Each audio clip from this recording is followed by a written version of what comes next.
Hi again. First, let me apologize for last week, Wednesday. The issue was that we were having some serious technical issues with the Zoom platform that we were planning to use. Then we had to switch to a secondary Zoom platform, which only allowed for us to have just about 100 persons. So I want to sincerely apologize for those who missed Bible study last week. But we are here again this week. I'm informed that all the technical issues have been sorted and we are ready to go on Wednesday this week, the 22nd of January. Now, I want to give you a recap of what happened last week. The Bible study began and we reviewed what happened the week before. We looked back at some of the things that were taught, but then we went into the Bible study. And to my mind, it was a fairly powerful Bible study. Remember, we're looking at Matthew 28, and you were asked to look at the connection between the words of Jesus when he declared that all power is given unto him, that power in heaven and earth, and therefore go ye. Now, we recognize that that statement in itself is rather emphatic, because Jesus is declaring that all power, which means that wherever power resides in terms of heaven and in earth, whatever it looks like, that power was given unto him. None was left over for anyone else. That is the understanding that we want you to take away from that. But more than that, you looked at that word power, and that word is authority, the right to command, competence. All of it was given unto him. And he's making his declaration to these 11 disciples.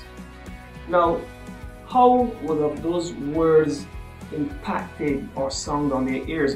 What would it have done to their minds and their thinking? What we discovered is that this is nothing new. When Jesus declared that all power was given unto him, these disciples would reach back into their Jewish history, their context, and what they would discover is, and they would make the link of what Isaiah said, what the psalmist also declared, what Jeremiah declared. And I just want to take a little time to read for you some of the passages from Isaiah. Bear with me a bit. Isaiah declared in Isaiah 9, 6 and 7, it says, "For unto us a child is born, to us a son is given, and a government will be upon his shoulders, government, authority, rulership, and he will be called Wonderful Counselor, Mighty God, Everlasting Father, Prince of Peace," and each of these in its own powerful positions. But then it says, "Of the greatness of his government and peace there will be no end, and that he will reign on David's throne and establish his kingdom and upholding justice and righteousness thereby." Also in Isaiah chapter 22, verse 21 and 22. And this is really, really powerful. So pay attention with me. The prophet writes, "I will clothe him with your robe and fasten your sash around him, and your hand of authority over to him. I will be a father to those who live in Jerusalem and the people of Judah. I will place on his shoulder the keys of the house of David. What he opens, no one can shut, and what he shuts, no one can open." Listen to that verse 21 again. He says that not only will he clothe him with a robe and fasten a sash around him, but he says, "I will give your authority over to him." So in the minds of the Jews, they're already hearing Jesus saying authority given to him. They're reaching back to Isaiah to understand and to make the connection. But those who understood also reached back to Jeremiah in Jeremiah chapter 23, verses 5 and 6.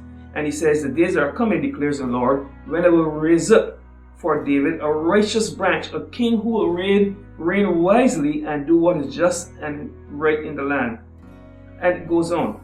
Now, also at that very moment, they will recall that Jesus, after the temptations, came down and stood in the synagogue or temple, and he picked up from Isaiah 61, the scroll of Isaiah, and he read the Spirit of the Sovereign Lord is on me, because the Lord has anointed me to proclaim the good news to the poor.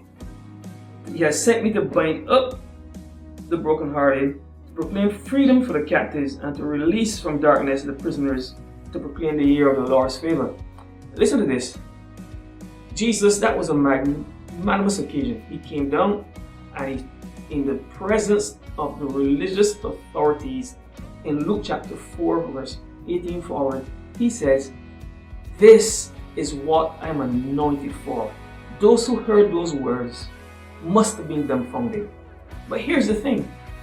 Jesus went out thereafter and for 3.5 years lived this out. Lived out that anointing. Lived out the fact that he was anointed to proclaim the good news, to bind up the brokenhearted, proclaim freedom to captives, to release prisoners from darkness, and to proclaim the acceptable year of the Lord. For 3.5 years, he lived this out. So his disciples would be saying, wait a minute. So when he made that declaration and then he lived it out, he was actually saying that he's the one who Isaiah spoke about that will receive all power and authority. So now, he is saying and he's confirming that all the power and the authority was given unto him. But that leaves us with the question, how then and what relevance is that to go ye therefore? Here's the relevance. Because Jesus has all power and authority in the minds of those disciples, and hopefully in our minds in this day and age, we will understand 4 things. One, that it allows for the believer to understand the support structure behind the command. There is a support structure behind this command. When Jesus says, "Go ye therefore," there is a support structure behind. It is like if I'm an ambassador for Barbados and I go in the name of Barbados, all of Barbados's government, all of its authority is granted unto me in that moment. There's a support structure behind me. I can call back and I can ask for certain things from the government, from relevant authorities, because of what I'm being, because I'm an ambassador. Secondly, it signals that divine authority is necessary for success. So because all power is given unto him, we then don't have the right to go outside of that power. So we need the divine authority to go. We need the divine power to carry out the work that Jesus is asking us to carry out when he says to us, "Therefore go ye." Thirdly, it will remind the apostles of what they witnessed at the hands of Jesus for the last 3 years. So they saw the authority that will come back to mind in sharp focus, and then they will be comforted by the fact this man is the genuine article. It's best to follow him, it's best to obey him. And finally, it would have prepared the disciples for what was ahead. Because Jesus knew, and in Matthew 24 he says this, that there is going to be serious trouble ahead for the church. But because he's saying all authority is given unto me, and then go, in that authority, it means that the church was prepared for all that was happening ahead. For we are in the same position today.